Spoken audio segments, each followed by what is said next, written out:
Hi, I'm Evan. I play Crystal Beast, and I guess I'm doing a little bit of a deck profile here. So I'm just going to go through the ratios of what I got and kind of the idea behind it. This is a combo style deck rather than the Conclave control variant.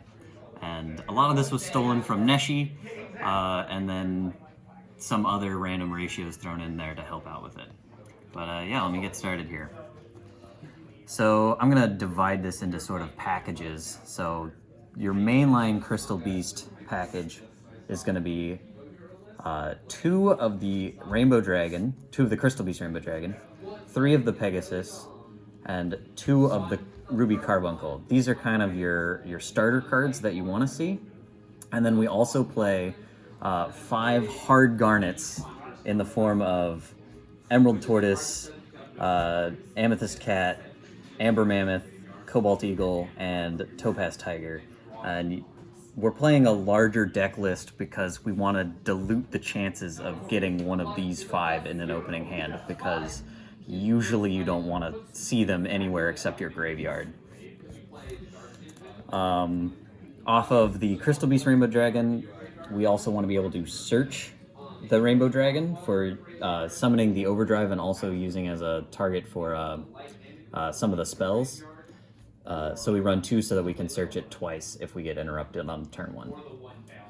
As far as crystal spell traps go, we run 3 of the new card Golden Rule, which is like soul charge for the deck, and you're doing everything in your combo to find this at the beginning so that you can summon Ruby Carbuncle and place 2 Sapphire Pegasus so that you can start getting Crystal Beasts onto the field.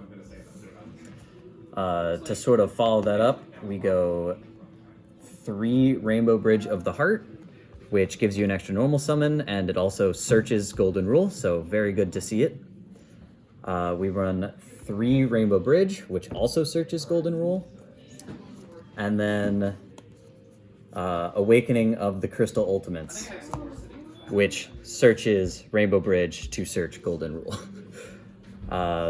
The other spell traps we run are 3 of the Crystal Bond, another good combo starter because you can summon, or you can add any of your Crystal Beasts to hand and then place Rainbow Dragon in the back to search Rainbow Dragon and summon another Crystal Beast, usually another one of the level 3s, either Cat or Tortoise.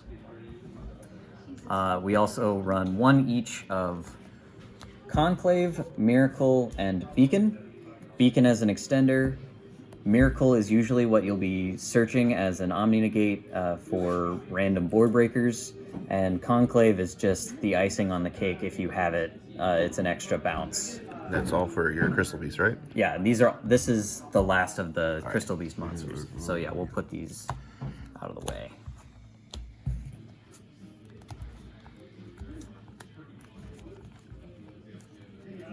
The next sort of package that we're running is a little bit more experimental, but we're running an itty-bitty Invocation package. So 3 of Alistair, 1 Meltdown, and 1 Invocation.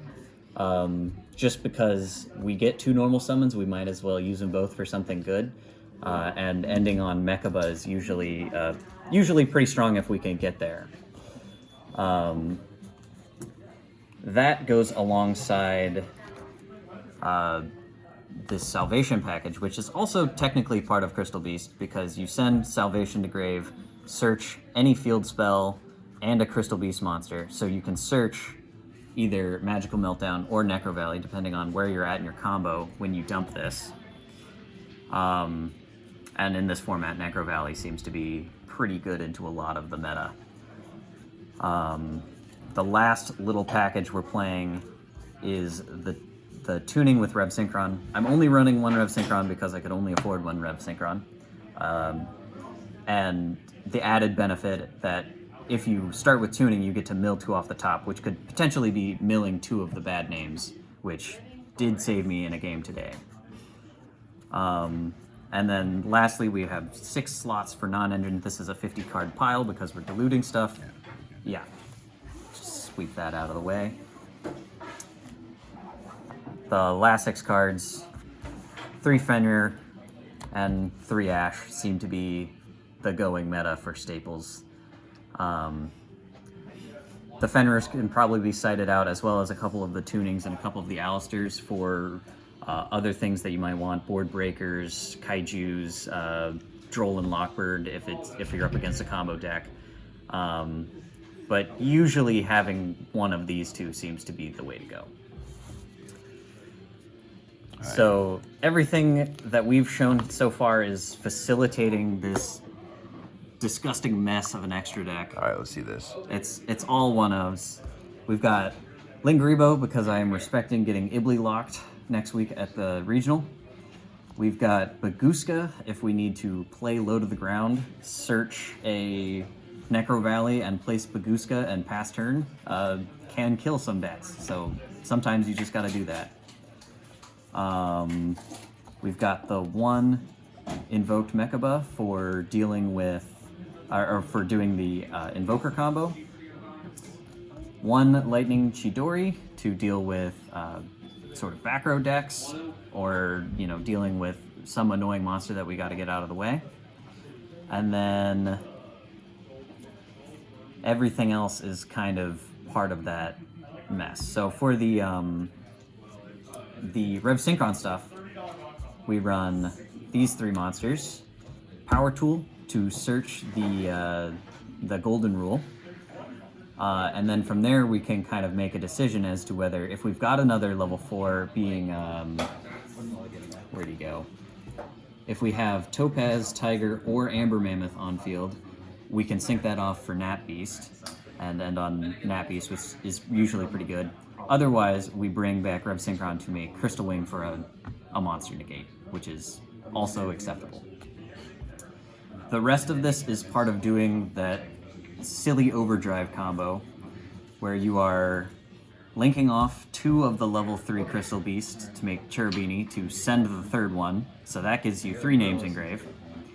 Cross Sheep, which when you contact fuse into Rainbow Overdragon, lets you revive your either a Carbuncle or a what's his name, the Sapphire Pegasus, to just get you more names rolling. As far as Link 4s go, the best end board you'll end on is Apollosa and Zealantis that you linked 1 from Saryuja, so it gives you a pop 2 when you enter battle phase to protect a low attack Apollosa from getting walked over. And then the last 2 monsters are Ultimate Rainbow Dragon Overdrive and Dugares as another extender.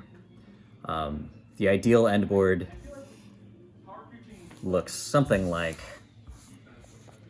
Crystal Wing, Overdrive, Apollosa, Zealantis, and if you're lucky, you have a Mechaba in there too.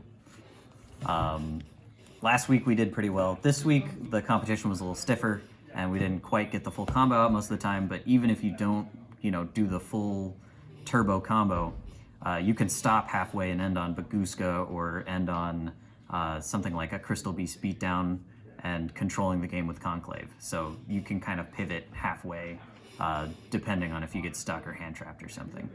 Okay.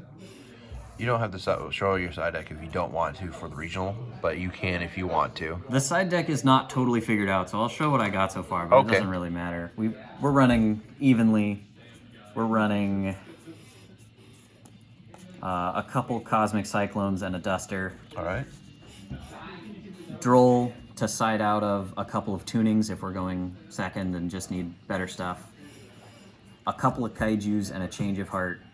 And then the last 2 cards is 2 extra copies of Conclave if we're up against something that is going to mess with the sort of turbo combo. Someone we know is running Droll or running Nibiru. We can side into something that is more of a control style deck. But again, all of this is subject to change before the regional. I'm not really sure how it's going to shake out yet. I got another week to figure it out. You do. You have another week. Yeah. So, you ever, any thoughts on the deck? And where did your Mad Lad? I know you said where you got it, but what was your intrigue to make it into with Invoked and everything? So I mean, I added the Invoked stuff because I had seen a 60 card pile that someone made that was like Invoked, Synchron, Rainbow Crystal Beast, which was I think Neshi and Dread Guy on YouTube. So this is a slightly cut back version from that. That is maybe a little more consistent, but still not a 40 card deck where you're going to be drawing the bad Crystal Beast names every hand. Yeah. It's doing okay. I think I could still optimize this a little bit. It's just that the Crystal Beast engine takes up a lot of space in the deck, and you can't really cut much. So there are other versions of the deck that are just doing the control style, and I think those are fine too. I just like summoning an 11,000 attack guy and bonking someone for game. And not forgetting Dirgaris' skip phase. Yes, we will not be making that mistake anymore. All right, we'll make sure that Joe doesn't do it on the stream again. Yep. So thank you for Evan for doing the deck profile, and if you want to get more of his duels, check out the stream. Sounds good. This is Shinkatsu Zero. Sign out. See ya.